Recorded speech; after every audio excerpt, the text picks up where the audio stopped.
So I'm Diane Reeder, and I am the author of A Cloud of Women. I'm very excited to see the play being done in Chicago by my good friend Tim Cross. I'm interested to see another director's take on the work that I've done and see the different ways it gets translated. I like to see how the women, the women's different takes on the characters, how they interpret them, how they play them out, how they see them, what their personalities are like, and really looking forward to seeing the play in March. So A Cloud of Women is really a series of monologues of women from the Old and New Testaments. We hear their stories in the Bible, the biblical accounts, but we really don't get into their motivations, their feelings, their emotions, what they were going through when they experienced the kinds of things that they experienced. And so I really delve into, I call it holy imagination, imagining what these women were really like and how they felt about the things that they bore, the things that they carried. So you have Eve, the first woman. What was it like to have the first baby and not know anything about childbirth? Not to have an older mother, your own mother before you, telling you what to expect. So that we can look at Eve as a real woman and not just some kind of symbol of fallen mankind. We can begin to respect Eve for who she was. We can look at Sarah, who was really a mixture of good and bad. She wasn't just one sort of a one-dimensional character. She wasn't just a submissive wife. She was also, frankly, a slave master who abused her servant.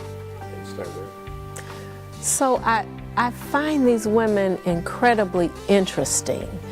As I said before, we see just brief stories about them, but to flesh them out, to sort of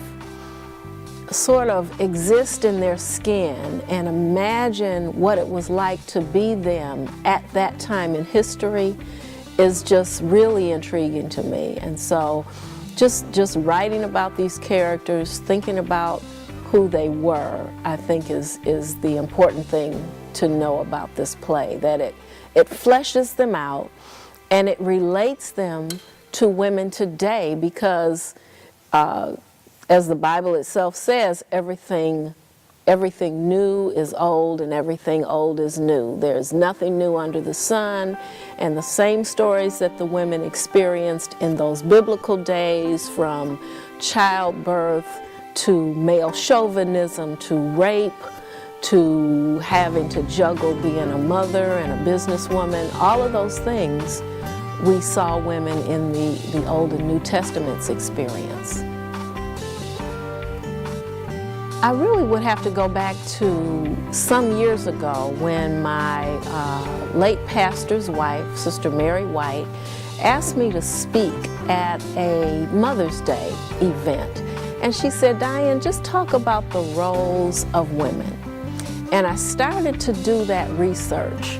I hadn't really, in the church, the women don't get talked about. The women of the Bible don't get talked about as much as the men of the Bible. So we know a lot about Moses, we know a lot about Abraham and David and Paul, but what about Sarah? What about Rebecca? What about Naomi and Ruth? What about even the obscure women like Rizpah, who I call the first war protester, Dinah, the poor woman who was raped, the only daughter of Jacob? What about Lydia, the businesswoman, who you can almost credit with helping to save Paul's life and the life of his compadres? So just, that was the original. motivation, doing the research on the roles of women and finding out how interesting these women were, and almost being a little perturbed that I didn't know more about them, that they weren't talked about more. Then some years later, she asked me to do, she just left it real open-ended, and she said, I want you to do something for Women's Day, and I don't know what I want you to do, just do something and I know it'll be good. And so I came up with this idea to have these women speak in their own voices. And I gave them voices, we put it to music, and we did it at my former church, Mount Lebanon, Strathmore, and it was very well received. Then when I came to my new church, my associate pastor, Reverend Dr. Georgia Hill, asked me to do something for a church's women's retreat. And it really just sort of snowballed from there. She asked me to expand on the women I had already written about, and I started to do some more research, and the things that came out in that research were fascinating, and I really wanted to explore even deeper into who these fascinating biblical women were. I also wanted to help women today identify and learn from these ancient women.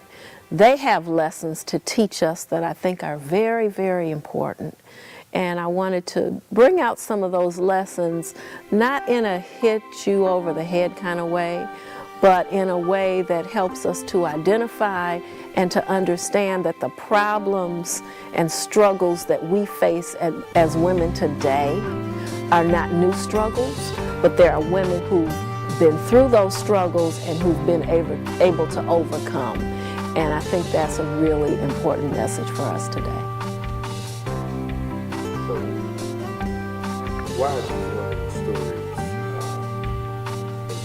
Why are they important for today's women? They're important because they show the range of experiences of women.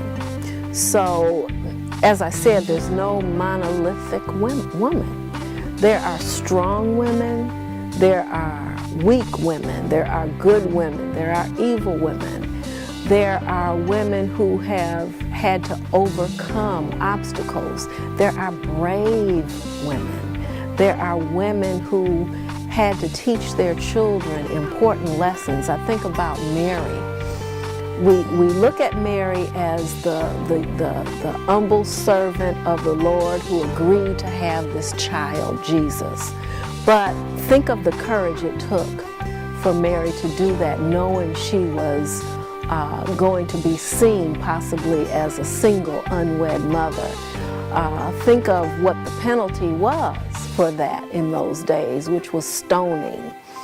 Think of the courage it took for the beautiful Esther to approach the king about saving her people. And think about and relate that to even, and I would even dare to say, African American women today, what we have to do, the courage that we have to display in making sure that the people around us, our children, our communities are redeemed.